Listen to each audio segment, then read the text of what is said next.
Hi, thank you for watching my views and news. Four news stories. First one is from the Amhara region of Ethiopia, where more than 20 casualties are being confirmed in clashes between Fano fighters and Ethiopian military near and in a town in North Shore zone of the Amhara region.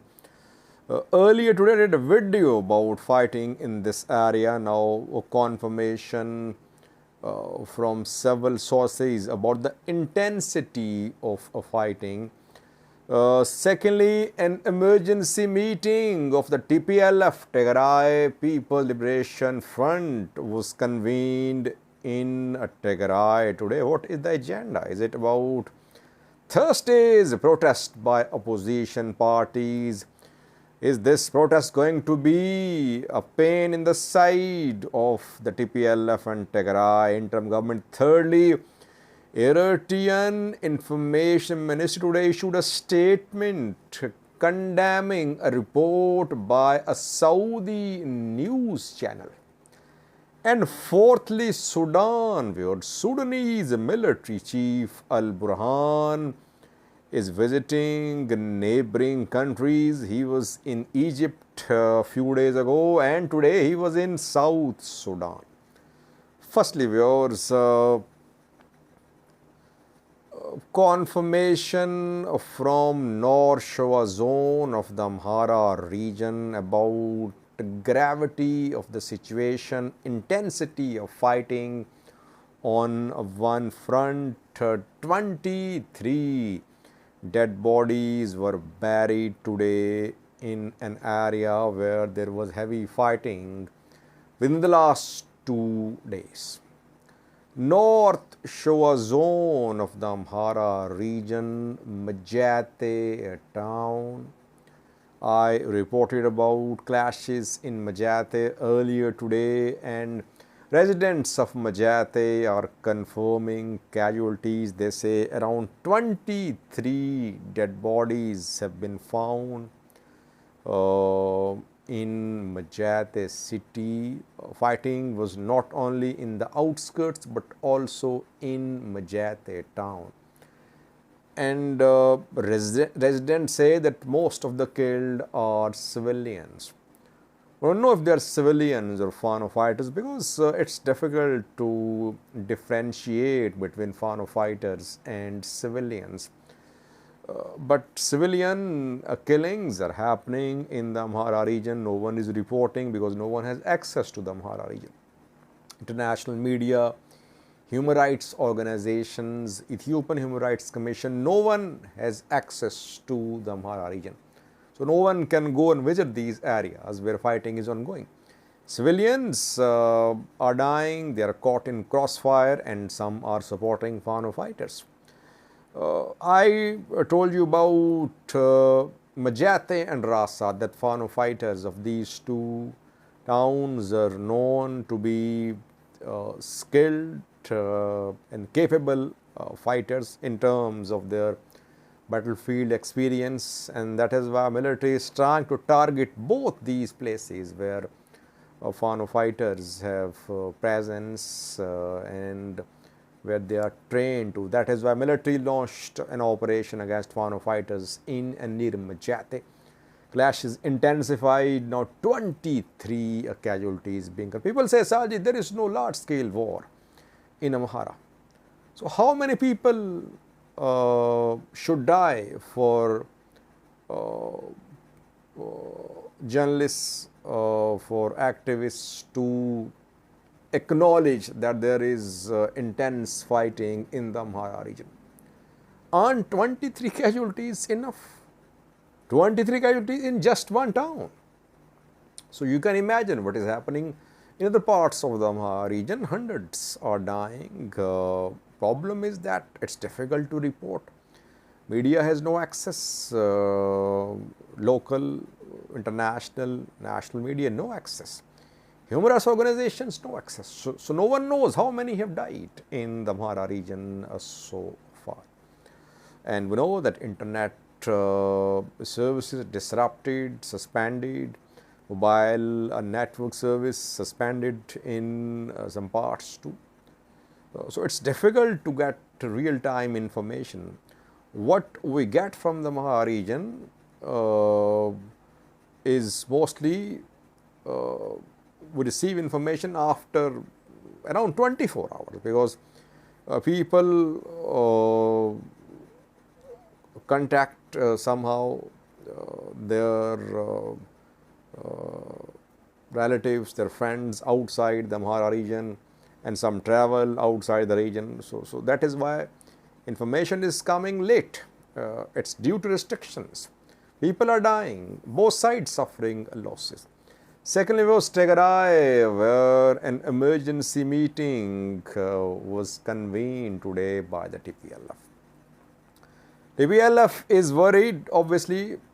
I won't say it is panicking, but it is worried about Thursday's protest. On Thursday, 3 opposition parties are due to protest. Salsivujene, Betona, Tigray Independence Party are protesting on Thursday. A 4th party has joined them as well, a Tigray Arena Party. Tigray Arena Party was led by Abraha Dasta, but the party has a new chairman now. New chairman is Md Gabriel Selassie, I think, elected a few days ago.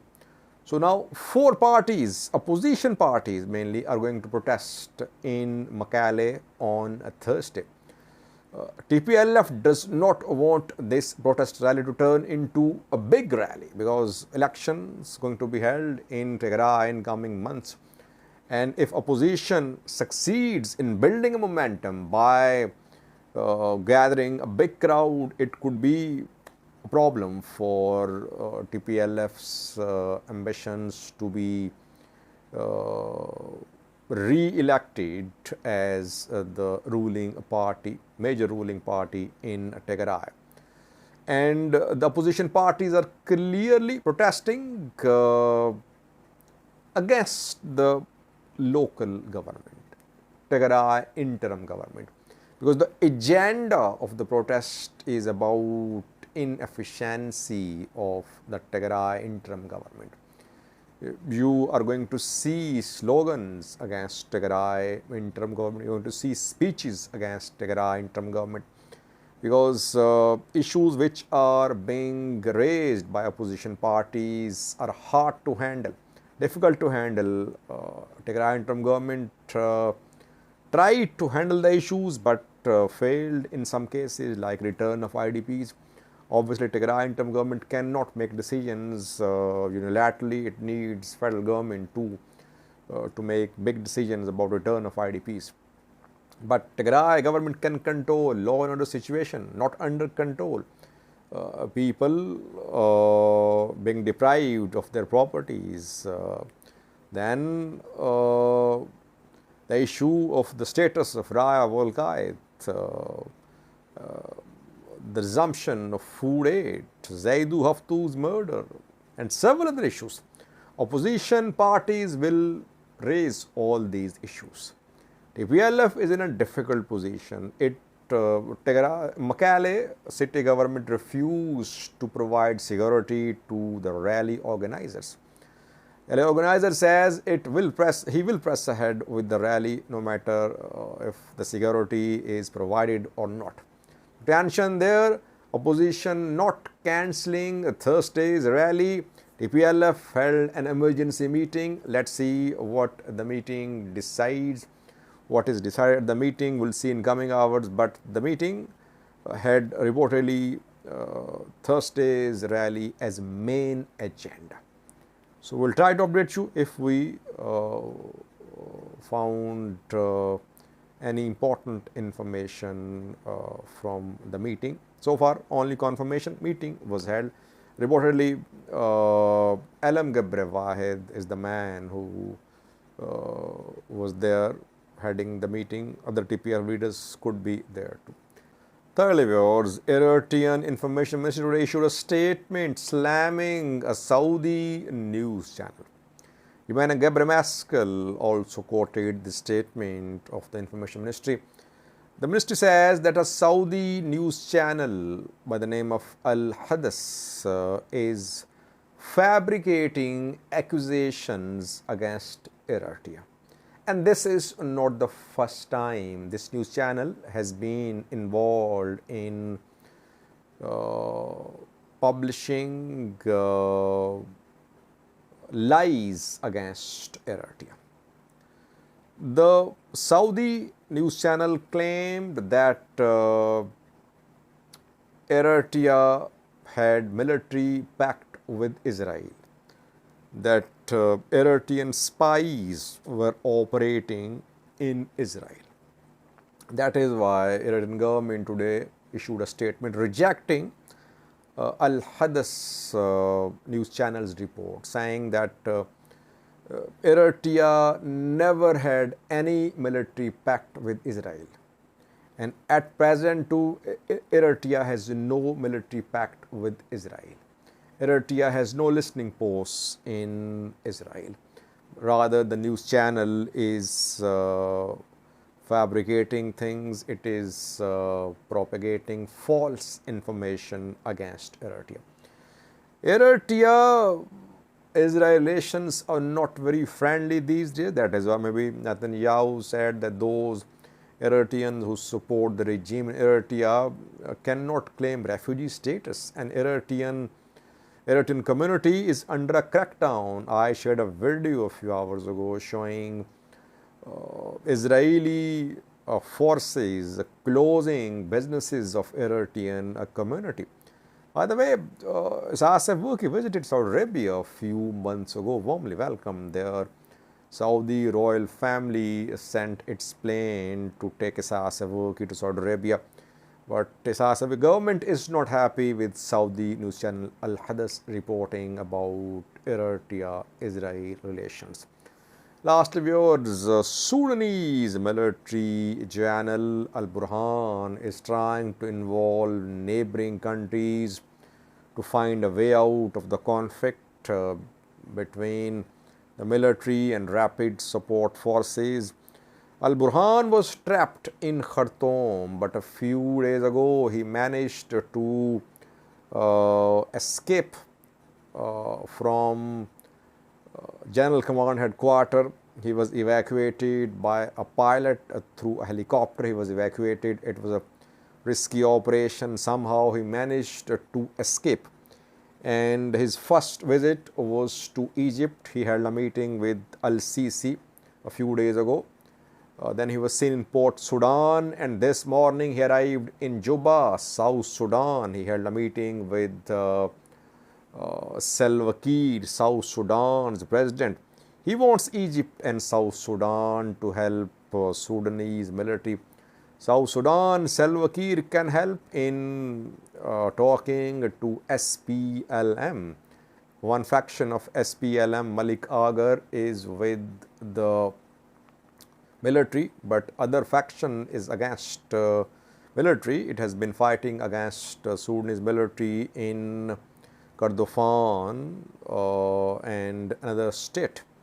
Egypt obviously can be a big help for Sudanese military. Egypt can provide military support, logistical support to Sudanese military, though it's yet to be confirmed if Egypt is ready to support Al Burhan militarily. But Burhan wants regional neighbors to support the military. That is why from Egypt now he was in South Sudan today. Meanwhile, rapid support forces are consolidating their control of military sites in Khartoum, Bari, Madarman. They could not completely take control of armored core. Still both parties are there at the armored core. But still Sudanese military is under a pressure. That is why maybe Al Burhan wants regional support to reach a settlement with rapid support forces, it seems. Thank you for watching.